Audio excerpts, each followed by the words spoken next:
If you want to improve the quality of your online lectures, you want to watch this. Last week I sent an email to all my students asking them to send me a test lecture, one of the lectures from their online courses, if they want to hear feedback to improve them. And I got many submissions and I selected 7 students, and I'm going to go over the lessons and I'm going to analyze them to figure out what could be improved. Now they gave me permission to post their videos and review them publicly so other students can learn. And I'm going to be pretty detailed. And I'm going to look at 5 different areas: video quality, audio quality, the studio where they're recording, the quality of the studio and the background, the delivery, their ability to teach, and finally the design. We're talking about whether they use B-roll, slides, titles, if that looks good. And in total, there's 60 criteria I'm looking at. I'll try to go as fast as I can, but I'm sure that we'll find things that need improvement. And probably if you were to do this on your own lectures, you'll see that there's room for improvement as well. And as a reference, you can use this video. So let's assume that this is what a good video should look like in terms of illumination, a nice background, voice, sound, everything. Or I'm also going to use Thomas Frank, who is a very successful YouTuber, and if we see the quality of his image is also very, very nice. His delivery, his ability to use B-roll editing looks very nice. So we'll use that as a reference of what we could call the ideal type of educational lecture, and then compare that to what I've been sent by my students and see how they can do better. I selected 7 students: Amanda Lamond, Elizabeth Page, David Bookbinder, Marsha Redmond, Matthew Harrison, Nuria Bajes, and Pazit Perez. And today we're going to start with Amanda Lamond. Let's do it. All right, so we have here Amanda Lamond, and she's got a course for lawyers. She is a sole coach for lawyers in South Africa. And her teaching style is the same I've been using for years, which is a PowerPoint presentation or keynote presentation and a webcam on the bottom right. Let's start with video quality. I've loaded her video on Adobe Premiere and I can scroll back and forth to see the entire lecture. And let's grade each criteria one by one. Okay, so video is in landscape mode with a 16:9 aspect ratio. That's correct. Video's in high definition. Video fills the entire frame and there are no black bars, correct. Video's not shaky. Camera lens is clean, yes. Camera lens is at the same level of the eyes, correct. Face is evenly lit, yep. Subject is not too close or too far from the camera, correct. Eyes are 1/3 from the top. No, because if we go here and I turn my little grid on, you can see the eyes are not 1/3 from the top, they're lower, and you can see a video shot from Thomas Frank. You can see the eyes are about 1/3 from the top. They don't have to be exactly 1/3 from the top, but ideally, so everything looks good, you have them 1/3 from the top. All right, and in the case of Amanda, she's a little bit low into the frame, so that could be improved. The face is centered. No, it's not centered, at least in this part of the video. We can scroll back and forth and you can see she's slightly to the right, and ideally you're only going to be to one side of the frame if you want to put graphics on the other side of the frame, right? Otherwise it should be smack in the center. Face is always in focus, correct. Video is properly white balanced. White balance is a way to tell the camera what white should look like, and if it's not properly white balanced, your video will have either a bluish tint or a yellowish tint. In this case, it looks like it's white balanced properly, and I don't see any kind of weird tint, so that's correct. Video exposure is not too bright or dark, so it looks good.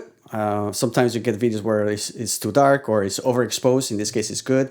Video exposure is fixed. Sometimes you see the light levels changing because maybe you're shooting beside a window and then a cloud goes by and then it gets dark, and then you can see how the camera is trying to adjust to that, and then the intensity changes. It looks weird. So ideally you shoot where you can control the light levels, so you don't have to do that, and always make sure that you shoot with exposure fixed, which is a setting in most cameras. And then what we have here, video exposure. Okay, so that's correct. And is there good separation between subject and background? So you want to create a little bit of depth between what's in the background and you, and there are several ways you can do that through lighting or having a camera with a lens that shoots blur in the background. So usually if you have a lens that allows a lot of light inside, like the one I'm using right now, which is a 16 millimeter lens with 1.4 aperture. So the lower the aperture number or the f-stop number, the more light comes in and the blurrier the background will be. That's a way to differentiate your face from the background. In her case, she's probably using a webcam. Webcams don't have the ability to really make things blurry in the background unless they do it artificially. It usually doesn't look good. So, but she's quite differentiated. The only thing I would say is that she's wearing a gray sweater which kind of blends with the background. So I would think that if she used a different color background or a sweater that creates a more contrast between her and the background, that would be a little bit of an improvement. Okay, so 3 items need fixing on video. That's a B minus, and you can see all the results as I get them for the 5 categories here. So in video we have a B minus and 3 items that could be improved. But other than that, everything is looking pretty good. Now in terms of audio, if you want to be able to hear the nuances in audio, you probably need to use your headphones, but I'm just going to tell you what I hear and grade accordingly. So of course there shouldn't be any background noises, which I don't hear any background noises. No noticeable room reverb, so that's echo in the room. Like my room, for example, has quite a bit of echo, but I have the microphone really close to my face, so that way you don't notice it a lot. Sometimes it's a little bit annoying. Let me hear. Preceded by a thought. So our thoughts become... There's a little bit of echo, but it's not too bad. So I'm going to give her a point for that. Dedicated microphone is used for recording. It sounds like she is using a dedicated microphone. Voice is crisp and clear, correct. Audio levels are averaging -6 decibels and don't peak at over 0 decibels, which is when you get the red lining and the audio gets distorted. Let's just scroll. Experiences that we either draw to us or repel away. Okay, so the audios are just hitting -6 decibels at the top and never redlining, so that's good. Audio and video are in sync, correct. There are no random pop or static hiss noises. Let me hear a little bit. It doesn't serve us anymore. So we tend to have There's a little bit of hiss, which is not bothersome, but you can always use a noise reduction filter on your video editing software. Most of them have them. Just type video noise reduction on whatever software you're using. In my case, I'm using either ScreenFlow or Adobe Premiere, and they have filters to reduce that little hissing that sometimes you get in the background. But it's not too bad in her case. Music levels. Now, there's 3 points about music. She's not using music, so I'm just going to put a dot, which means they don't count towards her final point. And she gets an A+ for audio. Good job. And let's move to the next thing, the studio. So is she using a dedicated area for recording? Yes. Camera is secure and stable. Looks like it is. Studio is as soundproof as possible. I hear a little bit of reverb, which means she could use maybe some soundproofing, maybe with some soundproof tiles or some blankets. So there could be a little bit of improvement there. Let me just mark that. Background in the video is clean and organized. Well, the background is really plain, so no problem there. Background is decorated with either nothing, a blank wall or backdrop, or with items that are related to the topic. Which I'm talking here is sometimes you have backgrounds that have nothing to do with the subject or they're distracting. So if we go back to Thomas Frank, you can see he's got a very clean blue background with a tree and a backlight, and that looks really, really neat. It's a little bit blurry, you get good separation. The easiest and cheapest way to solve this issue is to just record with a wall behind you, which is what Amanda is doing right here. And that looks fine, so a point for that. Lighting helps separate subject from background. So as I was saying, Thomas Frank here is using in this case, you can actually see the backlight, which is creating a little bit of a rim. And there's another one on top of him, which creates this kind of like little rim behind him on his back, on the back of his head, which helps us see him more clearly. And he doesn't blend so much with the background, right? So in the case of Amanda, she's not using a backlight. You can use the backlight either pointing at the wall or pointing at your back to create that little rim for separation. So that could be something that she could add to improve. The next thing, can control the light that enters the recording room. In other words, if you're recording under Windows, you ideally are using artificial light and not depending on natural light, because that's going to fluctuate throughout the day. And in her case, it looks like she's shooting in a room with just artificial light, so that's good. And uses at least 2 light sources. Some people just use one light source and creates very strong shadows in one area, and then you don't have the separation I'm talking about. And so in her case, you sometimes can look at the eyes, and there's usually like, you can see the bright areas are they tell you how many lights there are. And I think she's using at least a lot, 2 or a rim light, which it creates really even illumination in the face, so that it looks good. No harsh shadows there. And C, 2 items need improvement for the studio. Now let's talk about the delivery. This means that I would have to sit down, which I've already done, and listen to the entire lecture, so you don't have to do that with me.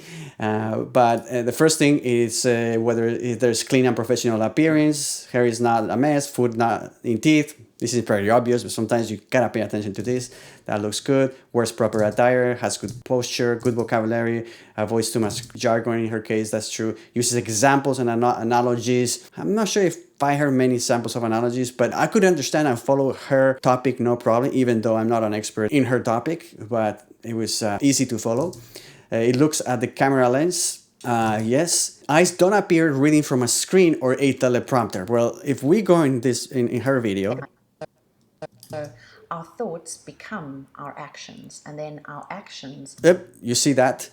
So throughout her lecture, you can totally see she's looking off the lens to read. And this is sometimes you need to do it because it's hard to memorize your entire script. And I usually recommend if you're recording in front of your screen to have the bullet points of what you're going to talk about. But ideally you have the bullet points really close to the lens. So when you're looking at them, it's not too obvious that you're reading. And in her case, throughout the entire lecture, you can totally see that she is looking to the side here and here.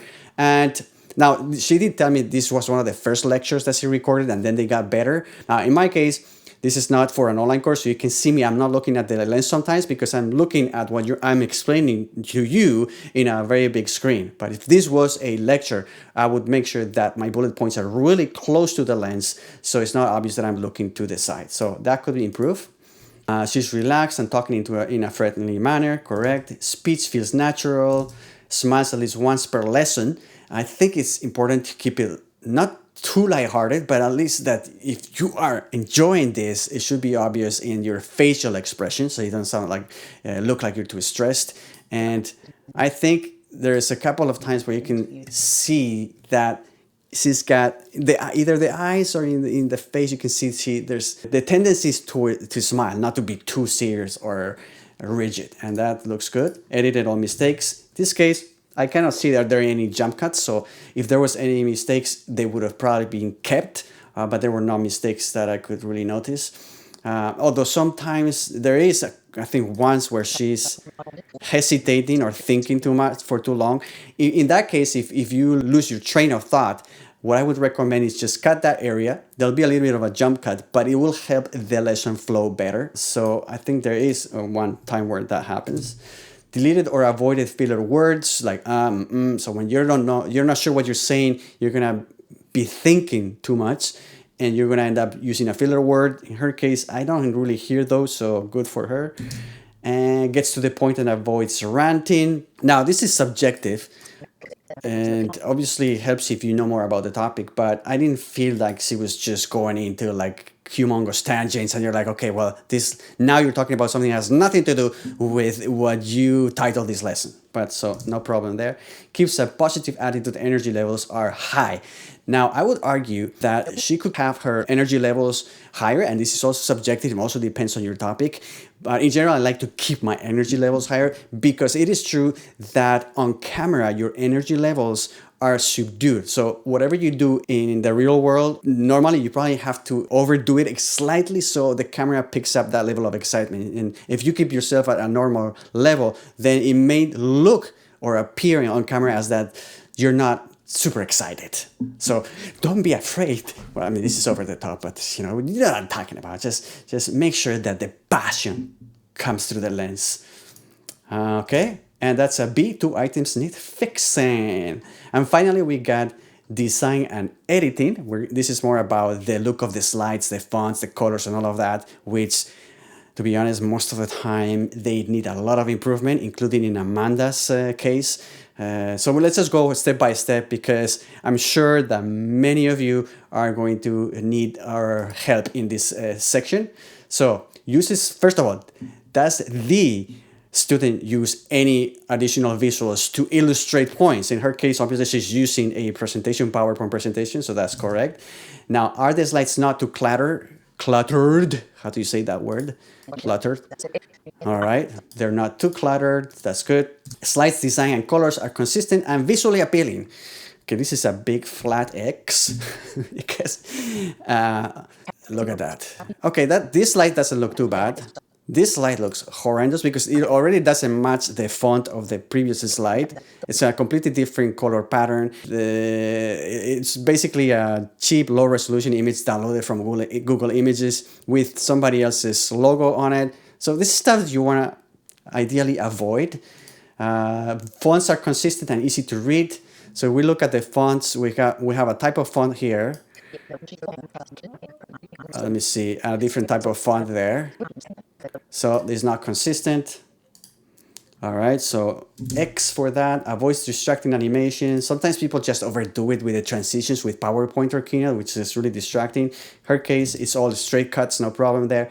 Talking head is easy to see if placed in one corner. So in her case, she never cuts to the full image of her face, but it's always consistently in the bottom right corner, and it's easy to see. Sometimes people make it either too big or too small, and it's hard to see what the person is saying. So I think a good rule for that is, if you're going to have your face in a corner of your slide presentation, make sure it's at least about 1/3 of the width, which in this case, it corresponds to that, right? So the width of her video is about 1/3 of the width of the entire frame of the video. So that's good. Photos are high resolution? No, at all. That's a horrible picture.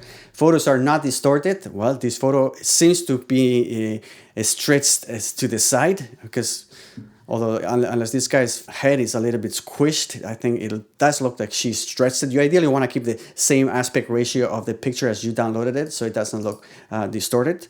Has removed white backgrounds from stock images. Okay, so this is something that when people download images, look at this. So she's mentioning a book here, and you can see it's just the image from probably Google Images downloaded. Ideally, you would remove the white background, and that makes it look more clean, and it doesn't look basically like you just pasted a picture from Google Images. So in her case, you could do that. And it's very easy to remove the background. In Keynote, there's actually a tool to remove backgrounds. If you go remove white background on Google, there is free websites where you can upload any image. Click on the white, it will make it transparent. It takes a couple of minutes to do that. No jarring cuts between shots. Now we're talking about the actually video editing. Sometimes you can obviously change from the PowerPoint to your face and back and forth. You want to make sure that it flows nicely, not that you're making weird cuts in the middle of a sentence, or it's a little bit of practice to be able to edit so it flows nicely. And in her case, it's fine because there are not actually any main cuts. Doesn't stay on the same shot for too long. This is another thing that is subjective, but in editing, you want to make sure that you keep the visuals interesting, and for that, you want to make sure that you change from your face to a larger version of your face, to maybe B-roll, to stock images, just to keep it visually appealing. If you see any of Thomas Frank's videos, or educational YouTuber that has a lot of experience, you see he changes a lot. He's got B-roll footage here, B-roll, more B-roll, more B-roll, then back to the talking head, and also within the talking head he's switching two different frames, a medium close-up and a slightly close-up version of the same shot, right? So I think that could improve too. Shots are consistent in exposure and color. So if you were shooting in different locations, your lecture, you want to make sure that the color look is consistent. You can fix this also in programs like Adobe Premiere or Final Cut or DaVinci Resolve. This is more complex, but we're talking about color correction. In her case, it's just in one location, which is the easiest thing. And of course, there's no issues with different color looks throughout the video, so that's fine. And that's the last thing. She gets an F there. Definitely a lot of room for improvement in design, which is true for most online teachers because they're really not designers, most of them. I mean, if you are a designer teaching design and your lectures and lessons look like crap design-wise, then you're gonna lose a lot of credibility. And what I would recommend is for slides is to go to a place like there are free places where you can download slide templates and pick one that you really like. I will go to a place called like Slides Go. You go to slidesgo.com, and I like minimalistic PowerPoint presentations. Click on minimalistic, and then you can even pick a different color. I like gray. Let's just pick gray. Gray. For example, this law lesson. I mean, she's working to help lawyers. Why not use this kind of template? Law lesson for education. Very clean, consistent colors, nice fonts, easy to read, professional. Then you keep all your slides looking the same and then put yourself in one corner here. Anyway, so the final results for Amanda are B- on video, A+ on audio, good. The Studio C needs some improvement. The Delivery B is pretty good, and the design definitely needs improvement. Overall, she gets a C, so there's definitely room for improvement. If you enjoy and want to see more of these breakdowns on how I analyze student lectures and help them improve them, then let me know in the comments and I'll keep publishing this type of videos. Now, if you want to apply this same checklist to your own lectures, just go to grumo.com/lesson-tool and you can make a copy of this spreadsheet and evaluate your own lectures. And if you want to see a video with me explaining how to apply all these criteria, just click on the video here where I cover 39 tips to make your video lectures look a lot more professional. Thanks for watching. Bye-bye.